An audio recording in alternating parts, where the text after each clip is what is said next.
Et Coco Bongo qui le suit cette fois de très près, hein. Alors,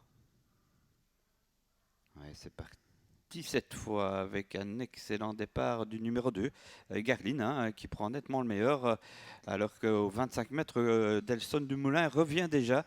Et Coco Bongo le suit à quelques longueurs. On a perdu beaucoup de terrain avec Extrême de Gros le 7. On fonce en tête de course avec le numéro 2 et Johan Kint Garlin qui prennent l'avantage plutôt au milieu de piste. Côté corde, c'est le numéro 4 Exact d'Ocagne. En troisième position, on reconnaît l'As Fox Rinja. On a pris un départ volant avec Delson Dumoulin qui est déjà en train de doubler Fox Rinja et bientôt rejoindre l'animateur Exact d'Ocagne et Garlin qui le précède. Il va très très bien Delson Dumoulin qui vient déjà en deuxième position derrière Garline.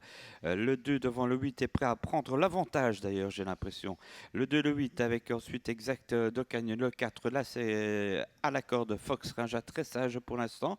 Et un très bon départ de Chronos, le 10. Delson Dumoulin, l'opposant direct au favori qui va prendre l'avantage en quelques instants. On résiste quelque peu pour le moment avec côté corde avec le numéro 2 Garline. Dans leur sillage, c'est le numéro 10 Chronos. À quelques longueurs, on retrouve le numéro 9 Conco Bongo qui se met en route. En cinquième position, côté corde, c'est le 4 Exact d'Ocagne. Sixième, l'As Fox Rinja. Ouais, avec pour l'instant Garline qui résiste à Delson Dumoulin, on n'est pas pressé. Le 10 Chronos, attention, vient en troisième position devant Coco Bongo qui fait la corde. Ensuite Exact d'Ocagne, Extrême de Gros est très très loin, disqualifié. 3 et 6. Petite bagarre en tête de course, mais finalement c'est Delson Dumoulin qui prend l'avantage. Garline vient dans son sillage, Coco Bongo fait la corde et observe tout ça de près. On vient en quatrième position avec le numéro 10 Chronos. On vient ensuite en temps de chasser avec le numéro 3 Exact d'Ocagne notamment, qui porte le 4 plutôt. Et on est en retrait déjà avec l'As Fox Rinja. Ouais, avec toujours eh bien Delson Dumoulin qui précède Coco Bongo, le grand favori. Le 10 c'est très très bien aussi, hein, c'est Chronos. Ensuite le 2, Garline lâche un petit peu désormais. Et le 4 est à distance déjà Exact d'Ocagne.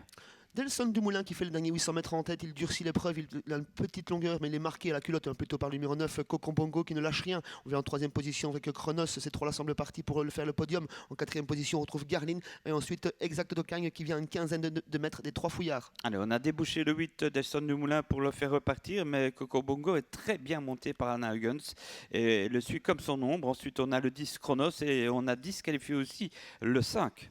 Le match a lieu en tête de course avec Delson Dumoulin côté corde qui ne lâche rien mais il se fait attaquer vivement et sèchement par Coco Bongo qui le surprend, qui prend une demi-longueur, qui prend une longueur d'avance. Coco Bongo qui prend la tête pour sortir du dernier virage. Delson Dumoulin qui va peut-être se relancer pour lutter pour la victoire. Troisième position pour le moment pour le numéro 10 Chronos. Avec eh bien Coco Bongo, le favori, qui prend sa revanche et très nettement, hein, le numéro 8 devant Delson Dumoulin, le 9 et Chronos à distance. C'est le 9 hein, qui s'impose bien sûr, Coco Bongo devant le 8 Delson Dumoulin, 9 et 8 pardon, devant le 10 Chronos et le 4 Exact d'Ocagne. Et cinquième, ce sera là, ce qui vient de passer le poteau à l'instant, c'est Fox Rinja. Une nouvelle victoire hein, pour Coco Bongo qui reprend sa couronne, si on peut le dire. Lui qui a été devancé l'autre jour. Deuxième place pour le très bon Delson Dumoulin qui s'est une nouvelle fois très très bien défendu. Troisième place pour le numéro 4, le numéro 10 plutôt, Chronos.